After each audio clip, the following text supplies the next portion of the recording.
Hi everyone, welcome back to MR Safety Training's YouTube videos. We've gone through lots of different videos previously, but this one I want to concentrate on your first aid kit. Okay. Now, all workplaces must have a first aid kit to comply with the Health and Safety First Aid Regulations 1981.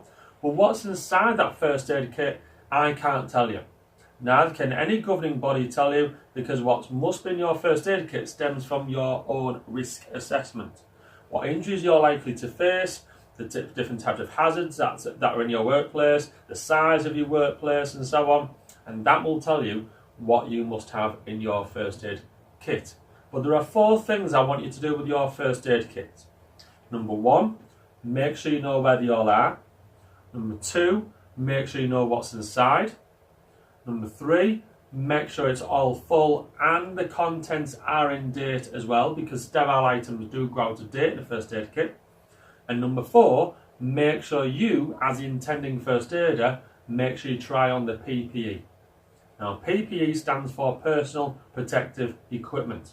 Equipment to protect the user from one or more different hazards. And in this case, in the first aid kit terms, we're talking gloves. People have hands of different sizes, so make sure you try them on to make sure they fit you as a person. If they don't fit you, at least you've got half a chance to do something about it before you actually need them in real life. But what I'd like to go through is some standard items, that's what some people put in first aid kits, and see if we actually should be putting them in.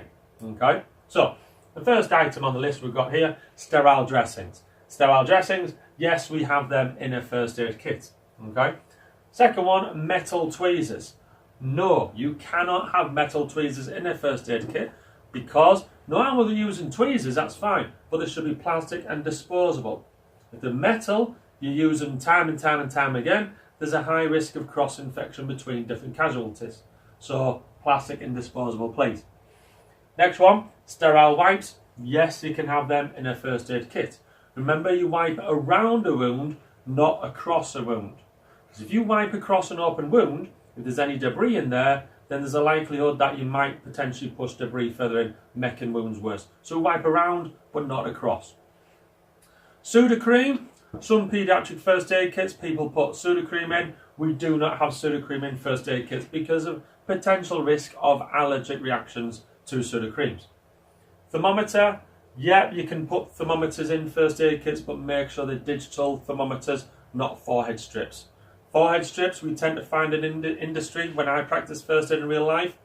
You get someone with clammy skin, strips can fall off the forehead, so much use chocolate Viaguard. In other words, not very much use at all. Okay, so a digital thermometer is always best. Germaline, again, no, you can't have Germaline in a first aid kit. Risk of allergic reactions potentially.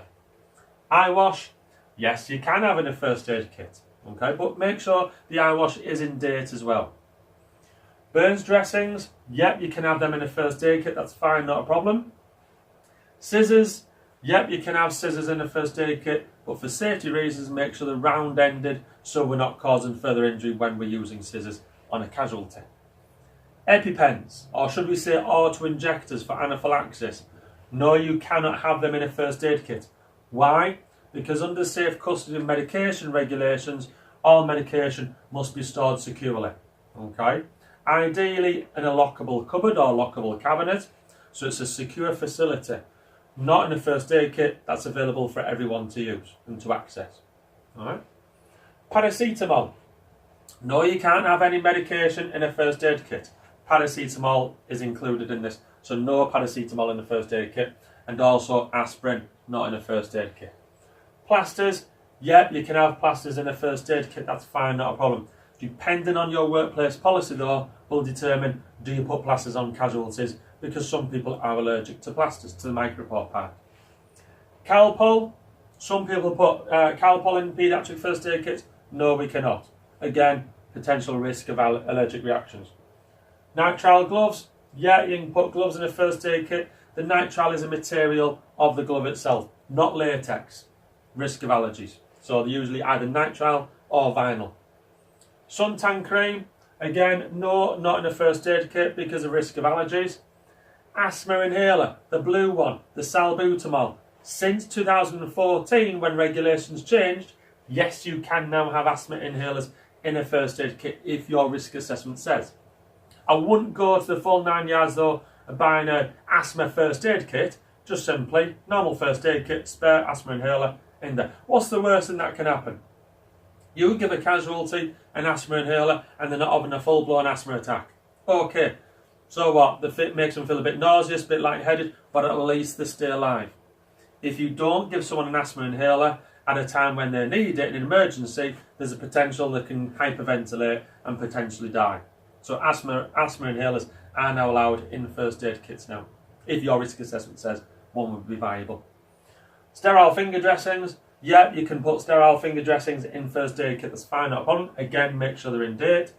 Safety pins, you can have safety pins in first aid kits, that's fine, but again, we tend not to use them in real life because people become excited when they have incidents and that adrenaline starts pumping, hands start shaking and so on. We don't want to stab casualties, okay? So just be wary of using safety pins in real life. TCP, lovely stuff, lovely smell, but we can't have it in a first aid kit because of risk of allergies. Foil blankets for emergency situations, too cold, too hot. Yeah, you can have foil blankets in a first aid kit, that's fine. Okay? Foil blankets are usually used in extreme environments, weather conditions, to keep a casualty's body temperature normal. So if they're too hot, reflects their soul heat out and keeps them nice and cool. If they're too cold, reflects their body heat back in and keeps them nice and warm. Okay?